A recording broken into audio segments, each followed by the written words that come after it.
Candace Owens was just on Piers Morgan's show, and let's just say it didn't go as she thought it would.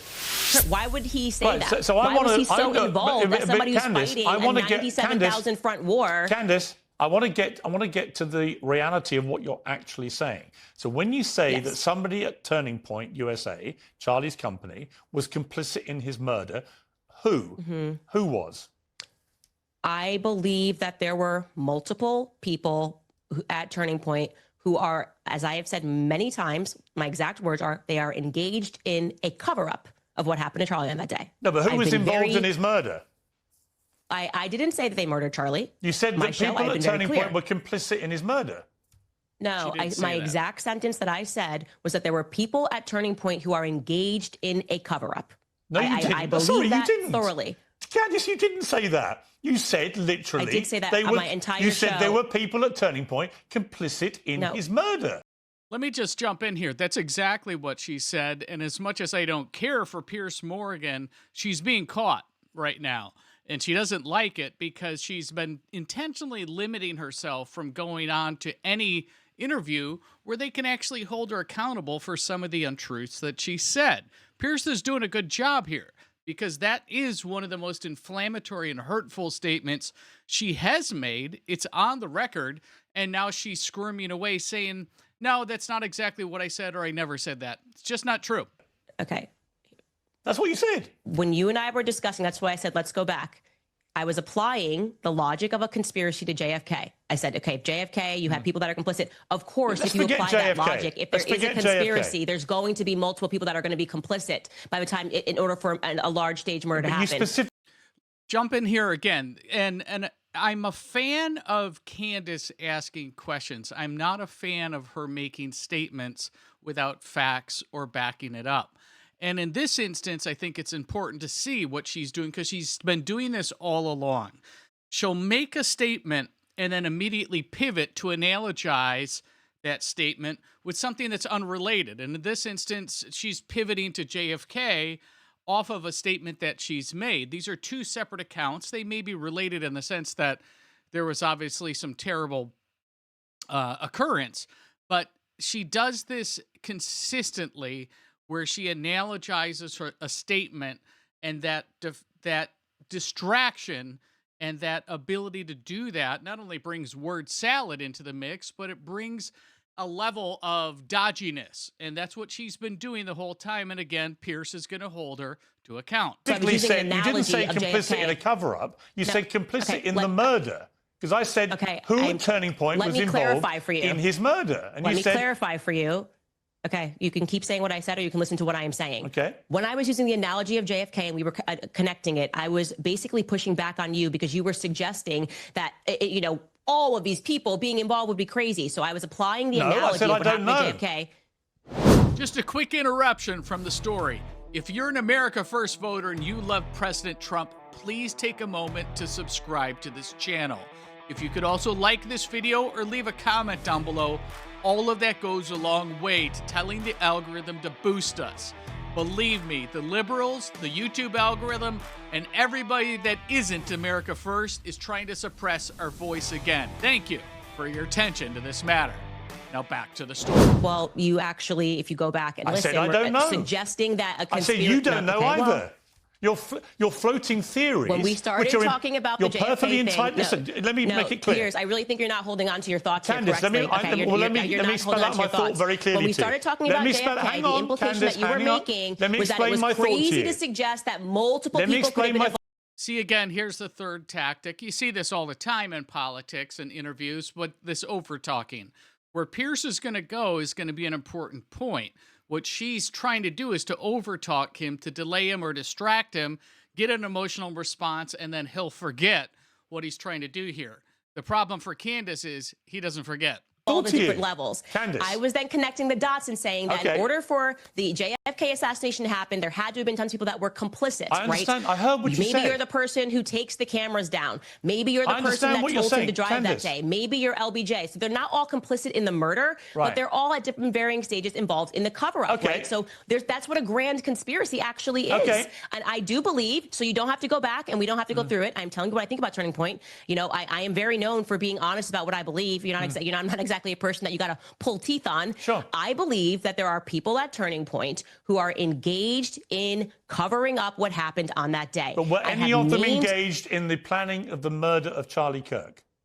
I wouldn't know how it was planned. Absolutely, I can't make that. I cannot confidently make that statement. I can say confidently that I know they're engaged in the cover-up because I've been investigating what happened on that day and what transpired thereafter. I've been clear. I've named those people on my show. I've said they are engaged in a cover-up, and I've listed the lies. So you don't have to try to make something out of what I didn't say. I tell you what I think. It's already controversial. We don't need to get more controversial, okay? Do I think someone at Turning Point pulled the trigger? No. Obviously, I don't think someone at Turning Point pulled the trigger. We don't even know who did pull the trigger. So how can I say that they're... Did anybody at Turning Point, in your opinion, know that Charlie Kirk was going to be murdered? There is specifically 2 people at Turning Point USA, and I have communicated that information to Erica and Justin Strife, that I would not be surprised if they had foreknowledge of Charlie Kirk being assassinated.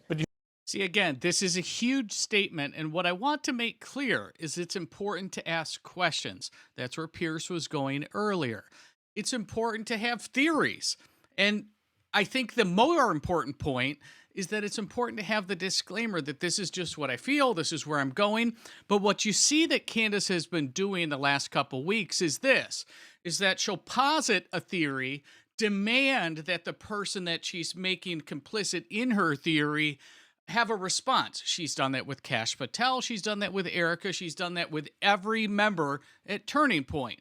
And when you put them on Front Street, they have no reason or kind of requirement to have to get back to you, Candace, that you're just sitting here positing theories, and then you keep pivoting and positing more theories, all of which aren't backed up by any facts that you have yet been able to show. And I'll give an example, right? Just a couple weeks ago, she said that France was put a hit on her, and that the Macron family paid $1 million to some assassins to do this. She hasn't shown any proof to this. She got 32 million impressions on that post on X, but no proof. No proof.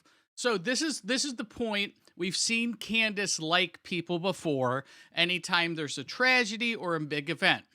I do want to express sympathy for Candace. I know she was close to Charlie, but what you're doing by positing theories, demanding responses in your multiple theories, not putting up facts for your multiple theories, is getting you nowhere, and it's actually damaging, I think, your reputation for what has been generally pretty good questions, but you're starting to get to, you're actually starting to be the distraction versus what you're accusing others of doing, which is there being a distraction. It's this constant pivot, constant lack of facts is not getting you anywhere fast. Do you have any evidence? I'm not going to name. I am not going to name those people, okay? Because it's not right for me to name those people until I know for a fact that they did. Did you give the names Did you give the names to Erica? Yes, so I absolutely did. You gave the names to Erica of 2 employees, current employees at Turning Point, who you believe were involved in the preparation for the murder of Charlie Kirk. Is that what you're saying? I told them that if I were in your shoes, these would be 2 employees that I would look further into. That's and what evidence do you have that they had any prior knowledge of the murder? Because I don't have concrete evidence is the reason why I'm not naming them. So I see, again, this is where Candace is going, that she has that theory. I don't have concrete evidence, so I can't really come out and say it fully. But saying what she just said is a massive statement where there's 2 present employees at Turning Point that had foreknowledge and potential knowledge of the planning. This is a big deal. And I don't think she has the right to be able to get out there into the mainstream and put these theories out without having the facts and without being able to legitimately prove your case. The important point in all of this is that we all have theories, we all have opinions, but the facts need to back some of these up, especially if you're getting the amount of exposure that Candace is demanding. So I'm curious, what are your thoughts on where Candace Owens is with the Charlie Kirk assassination and with her accusations on many of the members of Turning Point USA? Do you think that she's doing the right thing? Do you agree with some of her theories? Or do you take my stance, which is go ahead and theorize, go ahead and postulate, but you don't have the right to put people on Front Street with your theories, especially when you keep pivoting theories and adding to the layers of the cake. They don't have a desire or a need or a right to have to get back to you, especially when you're not proving any one of these points as you pivot. That's my feeling on it. I know it's not popular, but I think it's important for us to stay factual and true. Do I think that there's more to the story with what happened with Charlie? I do. But do I go out there and posit and put people that are implicated in my statements and my theories on Front Street and demand responses? I don't. I don't think that's appropriate. I'm curious what you think, though, so let us know in the comments down below. And if you have yet to subscribe to America First Alerts, please do so. We'd love to be able to continue to bring you stories like this that are conservative in nature, America First in nature, and believe me, all the algorithms are doing everything they can to try to silence the conservative voice. So you're liking this video, dropping a comment down below, and subscribing goes a long way. We'll see you in the next video. Okay, let's go.